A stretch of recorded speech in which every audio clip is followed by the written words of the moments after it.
Here at Bostik, we split our business into 3 different regions: EMEA, or North, Central, and South America; EMEA, which includes Europe, the Middle East, and Africa; and APAC, which includes India, China, Japan, Korea, Australia, and all the countries in Southeast Asia.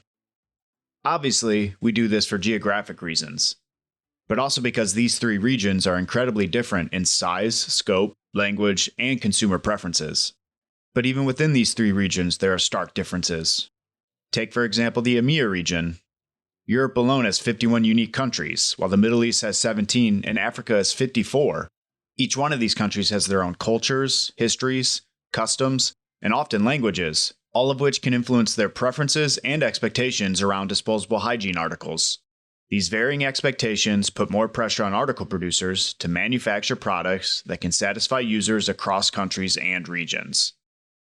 Luckily, Bostik is here to help.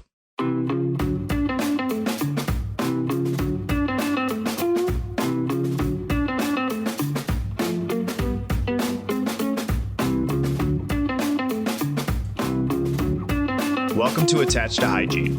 I'm your host, Jack Hughes, Global Digital Marketing Manager for Bostik's Disposable Hygiene Business Unit. On every episode of Attached to Hygiene, Bostik and other industry experts provide valuable insight into market and consumer trends in the disposable hygiene industry and how article producers like you can increase their success and reach their business goals. On today's episode, we're going to introduce you to the European, Middle East, and Africa hygiene markets. This will be the first of 2 episodes on the EMEA market. In part 1, we'll cover what the market looks like as far as demographics, incomes, birth rates, and population growth, and what current consumer preferences look like. Part 2, in 2 weeks, we'll cover changes in the market from the producer and supplier side, the challenges producers are facing, a few of the 5 C's or consumer trends that are impacting the market, and then wrap up by touching on sustainability. Joining me today to discuss the Europe, Middle East, and Africa markets are former Managing Director of Bostik Egypt and current Global Operations Director for Bostik, Seif Shaarawy, and European Sales Director, Pietro Landone. Seif, Pietro, welcome to the podcast. Hello, Jack. Thanks for inviting us. Hello, Jack. Pleasure to be with you. Thank you both for joining me. I always like to start by having our guests introduce themselves, so I'll start with you, Seif. Can you tell us about your background and your role at Bostik and what you find most interesting about working in the hygiene industry? Sure. So my name is Seif Shaarawy. I'm a mechanical engineer. I've been working with Bostik for more than 10 years now, Egyptian based in Cairo. And what I like most about this business is that the market is really tight. Everyone knows each other. It's very dynamic. You can really rely on the teamwork and the activities that you can do to bring value to Bostik and to the market. So I'm very pleased to be part of this market. Great. Thanks, Seif. Yeah, I really enjoy not just the tightness and the relationships that are built at Bostik, but also within the industry as you start to work with other suppliers and even producers. I completely agree that those relationships and how well connected the market is make it very interesting to work in.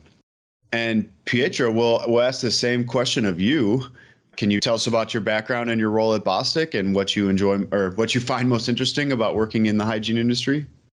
Yeah, sure, with pleasure. My name is Pietro Landone. I'm Italian. With Bostik since 9 years now. I spent quite a lot of my career, if not all of it, in the hygiene. And I have a business and administration background. The market is what I'm living each and every day. I found the hygiene to be, as Seif said, really, really dynamic and a very small world. So the connection and the relationship that you build are there for quite some time. It's very good because it's like being like in a big family.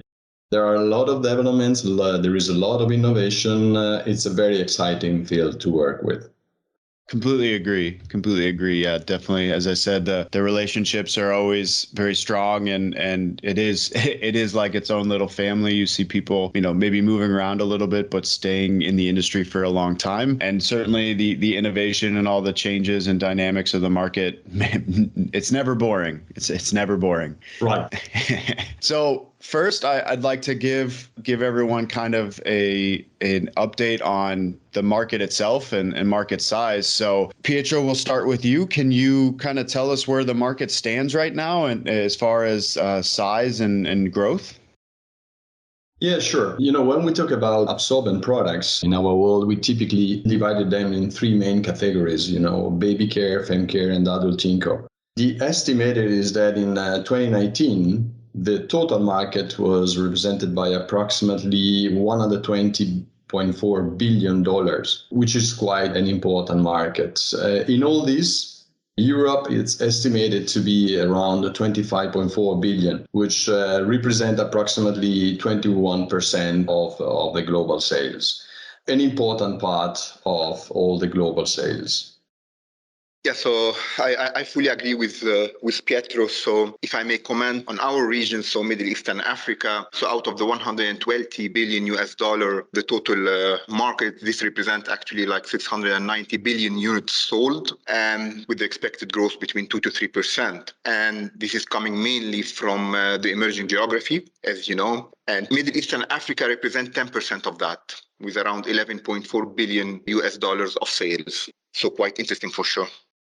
Yeah, absolutely. There's certainly a lot of growth going on, certainly a large market, and some potential for growth in certain pockets of the market as, the more emerging geographies continue to grow in their own GDP and buying power grows with them. And as certain segments of the market, as you mentioned, Seif, like AI, are growing. If you talk about growth, as I mentioned, and as you mentioned, it's mainly coming from emerging geographies and then some growth in adult incontinence in the mature markets.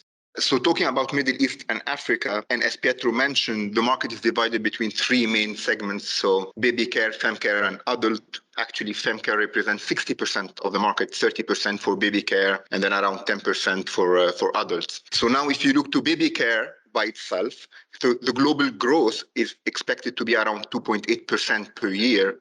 And this is mainly driven by the growth in Africa, which is around 10% per year, while Middle East is limited to 1.5% of growth per year. You have to remember that population of Africa is around 1.3 billion versus 450 million in Middle East.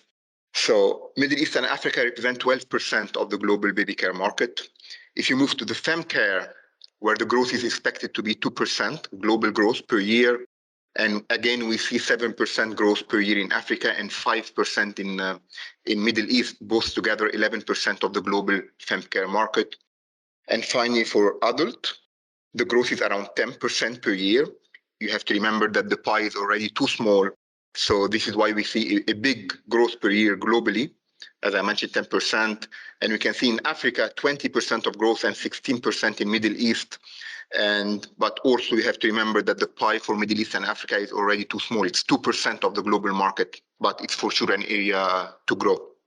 Yeah, it'll be interesting to see how that market grows, particularly in as you said, in Africa, but also, pockets of the Middle East as disposable incomes and GDP in those areas grow. And there's also in the European market, there are different pockets for growth as well. Pietro didn't mention it, but, Eastern Europe and Russia are certainly areas for growth there, and certainly areas that Bostik is focusing on as well. So a lot of excitement in the market and a lot of areas to look to for growth and for business development.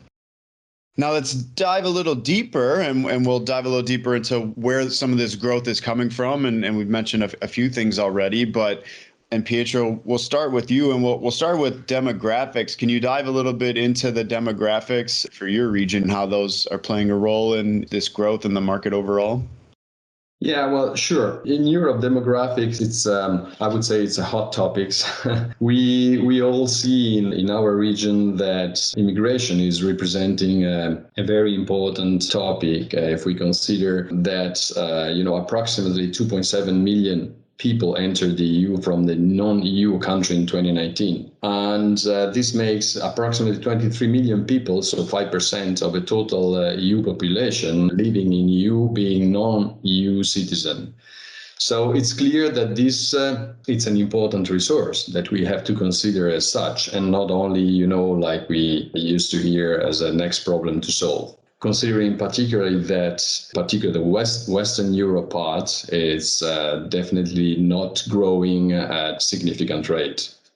So regarding Middle East and Africa, and it's slightly different than Europe, as you know, when you say Africa, you're talking about 54 countries that have different behavior, beliefs, relations, languages. And if you talk about Middle East, there is additional 16 or 17 countries that maybe could have more in common compared to Africa. And as I mentioned before, population here is around 1.3 billion, which is 16% of the global population when we talk about Africa, and which is expected to double by 2050, by the way. And Middle East is around 450 million. So it's a big population, but you cannot really say that it has one similar behavior or attitude. It had to be studied sector by sector or sometimes country by country. Certainly a lot for producers who are trying to market their products to keep in mind. Then you often see producers targeting specific countries. That's a lot to think about to be able to, as you said, target 17 different countries and different populations and cultures in the Middle East and 54 different countries in Africa. It's definitely not easy. And Pietro, as you mentioned, Europe itself is pretty diverse, but with a growing immigrant population and a lot of non-EU citizens moving there's probably something that they could learn from some of the producers targeting the Middle East and Africa, since that's where a lot of these immigrants are coming from, to help, as you said, support this immigrant population and take advantage of them really as they're part of the community at the end. Yeah, exactly. Take advantage of them is the wrong word, but to really, target them and help. Considering that they are a full resource as such, and they are more and more part of the community they live with and they live in, and they, more and more they take the use and the habits of the community. So it's about integration. Yeah, exactly. That's a great word, to integrate them into the community, make them a part of the community, and obviously help grow the region and continue to make it a strong community. Absolutely. The next regional or segmentation difference that we'll talk on is GDP. So Pietro, did you want to talk a little bit about the changes in GDP and disposable incomes in the European Union? Yeah, sure. I mean, we come from a very, very tough year, which has been the same, very critical around the globe. But regardless that, it's clear that, Western Europe, it's growing at small rates compared to the other areas of EMEA, for instance. So we experienced 2.3% growth in 2018, declining to 1.7 in 2019, and finally with a big drop at -7% in 2020. The expectation is that there will be a strong recovery after the COVID effect for 2021. And the expectation is to get up to 4.8%. Clearly, there is a significant differentiation between the different countries, but in general, the expectation is to have 2021 as the real year of a recovery. Yeah, I fully agree with you, Pietro, and it's good that we're talking about growth in 2021 after a tough 2020.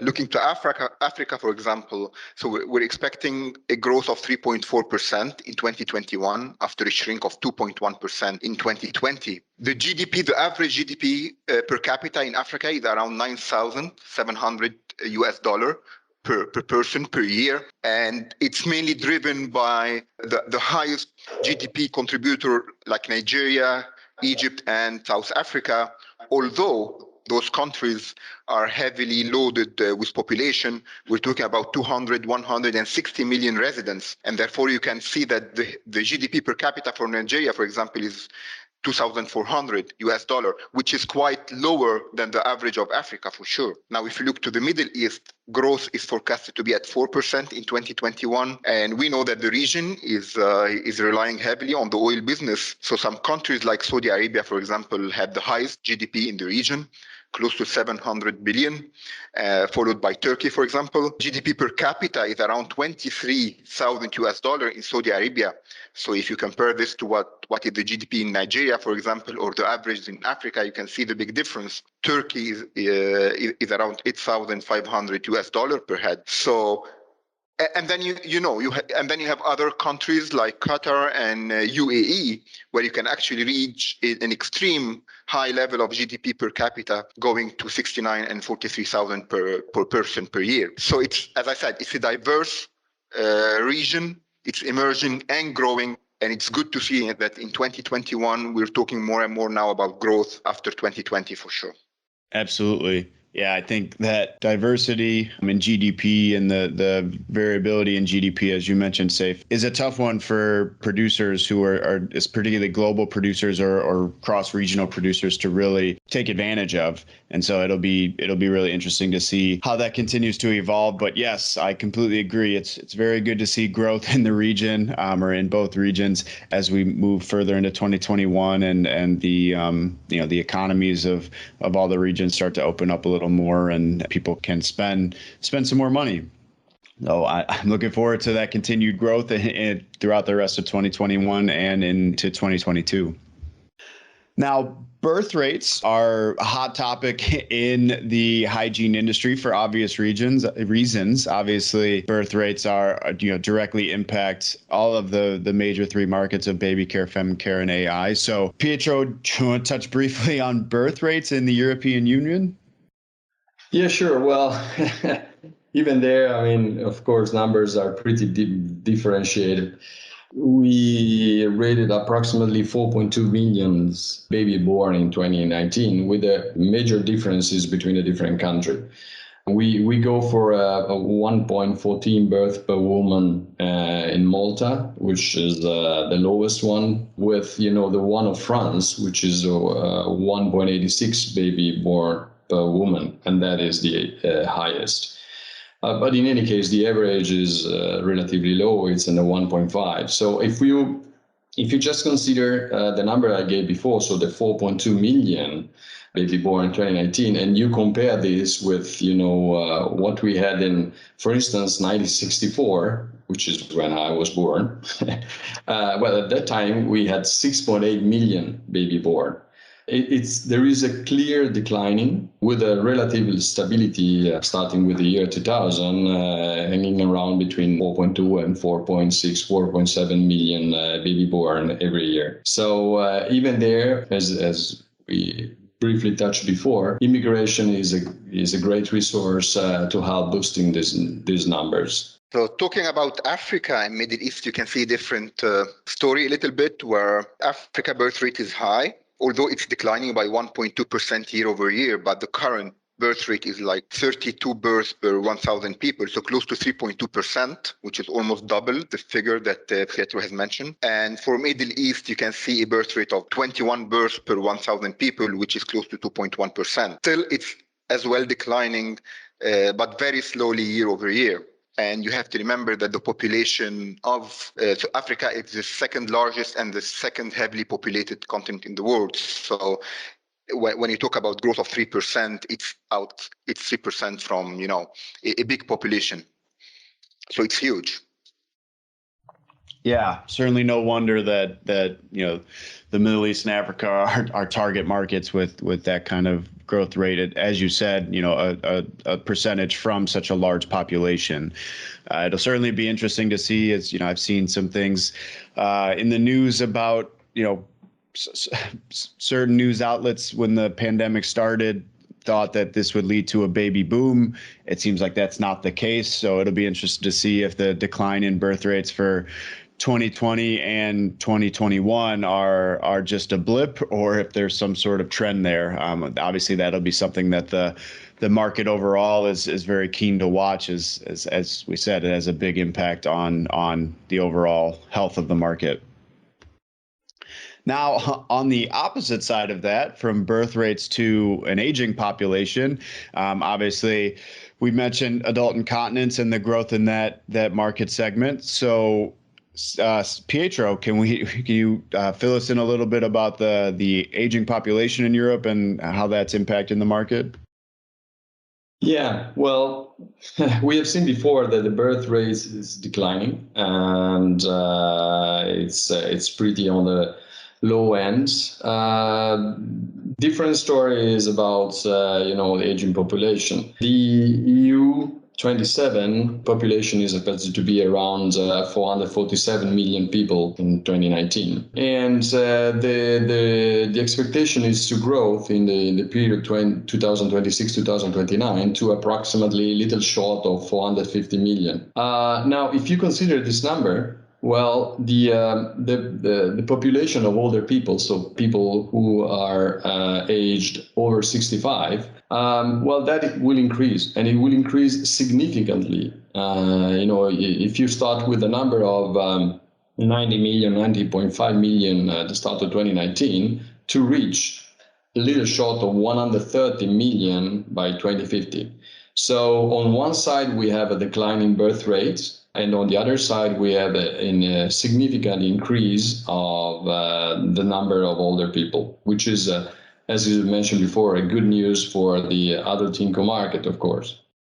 Yeah, again, here in Africa and Middle East, we have a different story. So as I said, it's a big population. It's mainly a young population. So the majority is below 65, that's for sure. I would say that we don't see the eldest population growing. It's the fact of, the political situations, medical situation, financial situation as well, and the geographic of the countries. But as I said, it's different from country to country. And as I mentioned before, Middle East and Africa represent 2% of the global adult incontinence market. Actually, most of them are in Middle East and close to zero in Africa. So it's a great area for sure for bigger penetration for producers, but the pie is already too small.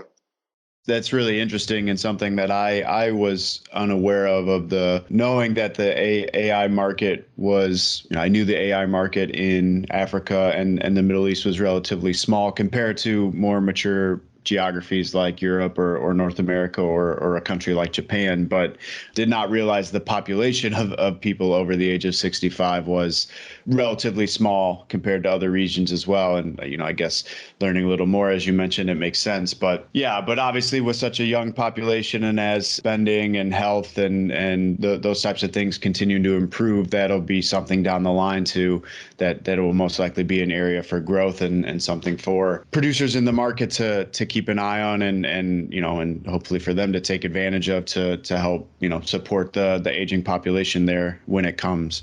Now, lastly, as far as the differences across the regions and segments go, I do want to touch on user habits. Seif, you mentioned the very diverse Middle East and Africa markets with such a large population, but spread out over many countries and many cultures on top of that. And even the EU itself is a melting pot, as Pietro, you mentioned, the growing immigrant population. So what are some of the user habits that are influencing the market and the different trends in the market?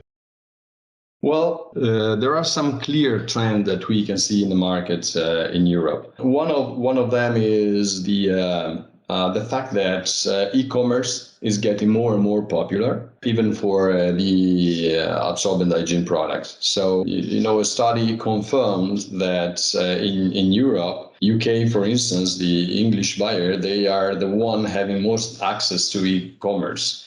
There is a clear differentiation between the different countries, as mentioned before, but in principle, we can say that this is pretty common everywhere, with just a differentiation on the number of purchases per week, and also, interesting enough, on the time that people spend between when they see something of interest and the moment that they buy it. So that's kind of interesting. But it's clear that our customers are investing more and more time and resources and efforts on e-commerce in order to make this available to their customer. So this is becoming a very, very important channel to sell product in our market. Another clear trend that we see in the market is that there is an increase in trust on the private label compared to brand. So if we go back to many years ago, or only 10 years ago, the penetration of private label and the increase of their sales in the market is quite significant compared to brand. Might be different reasons behind that, like the fact that costs become more important than what it used to be. There is an increase of the quality level of a private label product, and people trust them more.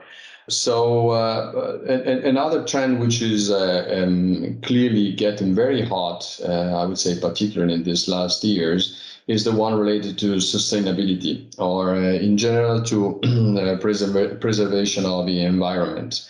There are more and more energies and resources put into this direction from everyone, from our raw material supplier, ourselves, our customers. Everybody is looking into that as the next opportunity to do a step in the right direction for the environment, of course, and in order to satisfy a need from the consumer, which is getting more and more important, particularly considering that the new customer are now the millennials, who are more and more sensitive to those topics.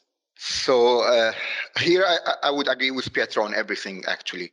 So even in Middle East and Africa, we see the same trend. If you look to e-commerce, it's growing rapidly in Middle East and Africa. Actually, Africa has one of the most digitally connected population on the planet, with close to 400 million internet users, and all of them has access through their mobile phones. So remember, it's youngest and largest population, and it's a great opportunity for article producers to reach the consumer via this route, for sure. So online shopping has been growing fast, and it's supported by the internet penetration and the availability of smartphones. The same trend we see it in Middle East. We're seeing growth of 23% versus where we were 3 years ago. For example, we see it in Egypt, we see it in Turkey, in South Africa. So it's still in the range of 55-57% of internet users, so the people who are buying online, and it's still below the global average, which is roughly around 77%, but it's an increasing trend for sure. Sustainability is for sure one hot topic that is growing, and I would say the key word here is the millennials. And the millennials becoming parents and having their children means that we start to see less and less gap versus Middle East and Africa and Europe. This generation is well educated, exposed, and they ask a lot of questions, informative, and therefore they close somehow the gaps between the habits we see in our region and in Europe, for example. So I fully agree with Pietro. Yeah, as someone who falls into that millennial population, but who hasn't yet started a family. For me, it's been great to see the growth of the sustainability trend and the push for sustainable products from my age group and even the younger age group behind us, the Gen Z. And it's also great to hear that it's not just something being led out of Europe, but also something that's very important to consumers in the regions like Africa and the Middle East, as I really think it's going to be a global effort to try and to help the environment. So I love hearing that. Thank you for listening to today's episode. On the next episode, we'll finish our discussion with Seif and Pietro on the EMEA market. We'll cover changes in the market from the producer and supplier's side, the challenges producers are facing, a few of the 5 C's or consumer trends, and then wrap up by briefly touching on sustainability. Attached to Hygiene is brought to you by Bostik and is hosted by me, Jack Hughes. It is produced and edited by me with the help of Paul Andrews, Michelle Tonkovitz, Emery Chernis, and Nikki Ackerman at Green Onion Creative. Our theme music is by Jonathan Boyle. You can follow Bostik for more hygiene industry insights on LinkedIn at Disposable Hygiene Adhesives, or email us with questions, comments, or ideas for future episodes at hygiene@bostik.com. That's HYGIENE@bostik.com. We'd also like to extend a special thank you to our guests, Seif Shaarawy and Pietro Landone. You can find both Seif and Pietro on LinkedIn, or you can feel free to address any emails to them directly at the hygiene@bostik.com email address I just mentioned. If you like what you heard today, please subscribe to the podcast and share us with a friend or colleague. You can find Attached to Hygiene wherever you get your podcasts. Thank you for listening, and we'll see you next time.